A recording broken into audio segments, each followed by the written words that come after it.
This is Gianna Plaxa to get us started. Gianna does a nice front handspring onto the board. Her vault, she doesn't necessarily have the huge block off the table, but she's super clean in the air, which definitely saves her in her score. Great vault, great landing. She just looks very light in the air, which is something that is not normally said on her vault, but it's beautiful when she does it. She does a nice Yurchenko full.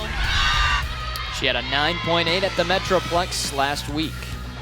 So here she's going to work into her release move. She does a blind full, and watch how high she gets. Super high, has plenty of time to see the bar to grab it. She's going to work up. Hopefully we see a nice stuck landing on this dismount. And we did. That's exactly what they needed to do. As this is Fitzpatrick, led the team at the Metroplex with a 9.825 last week. Notice her hands are facing different ways. She's had a beautiful bar routine so far. Let's see if she gets this landing, and she does. Brittany her form is beautiful. She is super tight. Her legs are locked, toes are always pointed. She's been working a blind full and a half, which we just saw a blind full.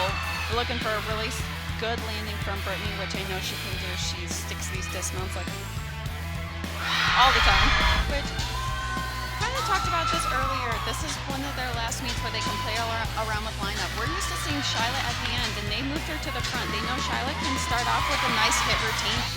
I know Christine's definitely playing around, see what gymnasts work best where they do. She does an awesome leap combination with a standing layout step out. Extremely difficult. That's where she gets her bonus from, to start from a 10.0, and all she has left is her dismount, which a stuck landing. That was probably one of the best routines I've ever seen Shyla do. Nice feet jump to a split three-quarter. That's her jump requirement. And Gianna does a triple series, so she's going to do 3 flips in a row. Back handspring, layout, step out. Done very nicely. If she doesn't have that, they'll throw a cartwheel in there. It's an easy skill. Does a nice gainer. As it's the floor, and this is Brittany Kaplan. She opens up with a round of back handspring double pike right now. Round of whip 1.5 to a front tuck. Great routine, which she's definitely capable of. Let's see if we get this last landing, which she does. Are doing what they need to do. They're hitting their routines. Let's see if Gianna can continue it. She does a nice Rudy layout.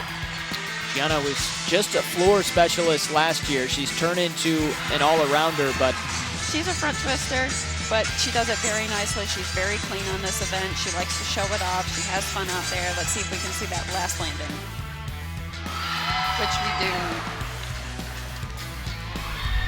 Yeah, with freshmen, it's so hard to come in and really know what to expect.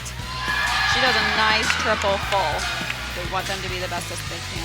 So with a young team, though, that means that they have 4 years with these girls that they can just continue to grow each year. I'd like to see her land on her feet for this, give them another good score. Double pike, and she does. That's exactly what she needed to do. Central Michigan comes out on top, 194.95, again their highest of the year, tying their score at Western Michigan. To Illinois State, their highest score of the year, a 194.075, impressive. The work ethic of not only the vault squad, but the entire team, I can't question. I mean, they come into the gym and they do exactly what we ask them to do, and they don't do it begrudgingly. It's because they know what they need to do, and they're fighting hard for that. And again, as you know, our team members here, it's definitely a matter of just working at it.